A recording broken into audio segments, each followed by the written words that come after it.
if you're looking at a complex phenomenon like male aggression, let's say, well, what causes male aggression? Well, the first thing you do is generate like 20 possible reasons. You don't limit yourself to the one you like. You know, like maybe I'm not that happy about TV, and so I think, well, TV violence probably makes men more violent. It doesn't, by the way. There's very little evidence that it does. There's quite a lot of evidence that it doesn't. Video games, because I think they're a waste of time, so they probably increase male aggression. It's like, well, no, they don't, as it turns out. Alcohol, that definitely increases aggression, male aggression and female aggression for that matter. So alcohol is a major contributor. Is it sociological? Is it cultural? Do you learn it? Is it biological? You generate all sorts of potential reasons. And you might also say, well, many of those reasons apply, not just one. And then you test them. And then the next thing you do, maybe you say, well, I want to decrease male aggression.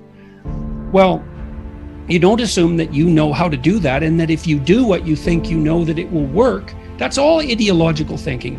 The real world is way too complicated to be pushed around by that kind of thinking. And poverty, well, what causes poverty? Well, what do you mean by poverty? Well, you could think for 2 weeks about what poverty is, and you still wouldn't come to the end of it. Do you mean lower education? Do you mean lower intelligence? Do you mean lower conscientiousness? Do you mean drug and alcohol abuse? Do you mean lack of money? Do you mean absolute poverty? Do you mean relative poverty? Do you calculate that neighborhood by neighborhood or state by state? Do you mean poverty of hope? Do you mean lack of plan for the future? Et cetera, et cetera. And all of those questions, so you decompose, so you think, well, poverty is caused by lack of money. It's like, really, that's your theory, is it? Well, you know, it's not good enough, that theory. It's not even close. Most things that are truly problematic are so complex that no ideological solution can possibly suffice. It's just not a good way to go about the problem. And then there's the other problem too, which is that, well, one of the terrible temptations of an ideology is that once you parse out the world and have your reasons why problems exist, so let's say poverty exists because of capitalism, which is a completely idiotic theory. I mean, poverty exists because people are born with nothing, and it's hard to acquire goods. So the default state is poverty. So it's not caused by any sociological system. So it's foolish to begin with. But let's assume that you think that poverty, or at least relative poverty, is caused by capitalism. Well, then you have a convenient enemy.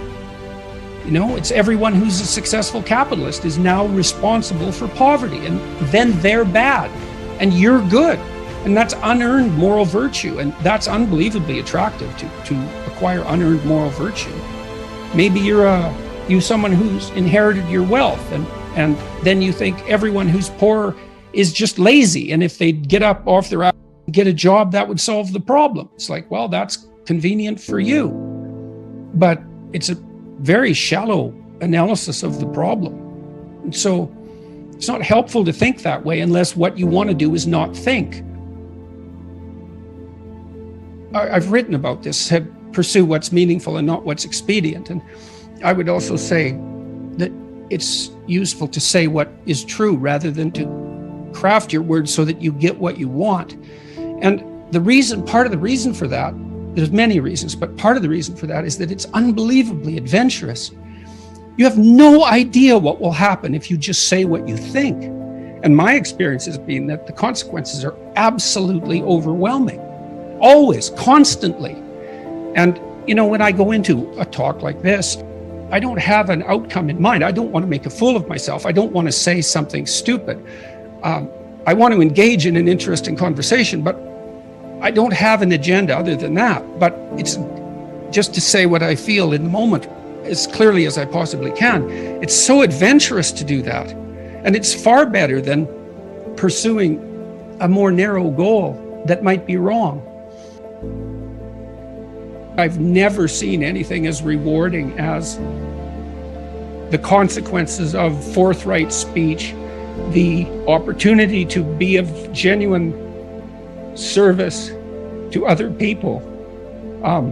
There's way more reward in that than in any of the things that people chase in a more finite and limited way. I would say, though, that with regards to the conflict between, let's say, miserable wisdom and happy ignorance, is that there's different forms of rewards to be found in different places.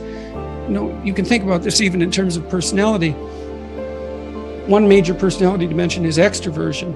And the reason for that is that we have a pleasure circuit, and how active that is varies between people. That's what causes variation in extroversion. And we generally equate happiness with the activation of the circuitry that's associated with extroversion.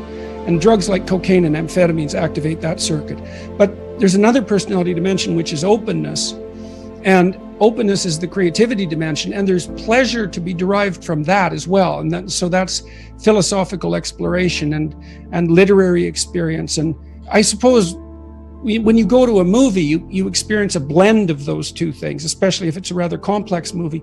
So there's different forms of engagement or pleasure to be found, and some of them are more akin to happiness, and some of them are more akin to meaning. And sometimes they come into conflict, but I think all things considered, they work best when they're working together. And I do strive diligently to, and I think that this has really been brought home to me. Look, I couldn't sit down. I literally couldn't sit down for almost a year. And so I lost the ability to sit down. I had fantasies for hours of being able to sit by a fireplace and just not move, because I had this condition called akathisia, which is, I learned how valuable it is to be able to sit down. And now when I sit down and nothing is happening, I'm taking stock of that and noticing what an unbelievable gift that is. And it is really useful to maintain your ability to see what you have that you've taken for granted, because you can lose everything. You can lose things you don't even know you have. I had no idea that you could ever lose the ability just to sit down, but you can. I wouldn't recommend it. So I'm more appreciative, I would say, of simpler things than I was. I'm more appreciative of other people than I was. I'm probably more grateful, all things considered, than I was. And hopefully that will continue developing.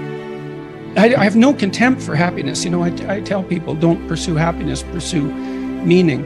And I think that's true. But if happiness comes along, it should be welcomed. And if you're ever somewhere where that's happening, you should notice it and be grateful for it and enjoy it. And wonderful things can happen if you straighten out everything that's hidden in a family and get it out in the open. And then you have the opportunity then for some real peace and some real joy. And certainly that's at the moment where it's in those interpersonal interactions that I derive a lot of my happiness. And that's been life-saving. And then, of course, this active, engaged intellectual conversation, this sort of conversation that we're doing our best to have, that's also, and the fact that I can share that with so many people, and the responses are so positive. It's wonderful. It's amazing. I can't believe it. This instinct we have to find someone to admire, that's the deepest of religious instincts, and it's unbelievably deep in human beings.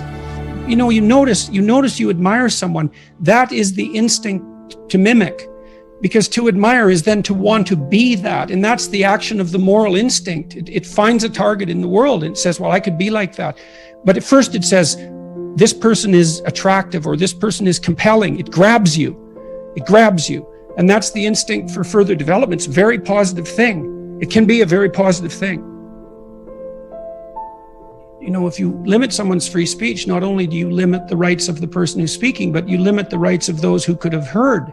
And it seems to me that I believe that people have the intelligence to make up their own minds, and that they should have the information presented to them. My experience has been that people are far more intelligent and perspicacious than we generally assume. They come to the right conclusions. Who's to say? But I don't think there's anything more important than freedom of speech.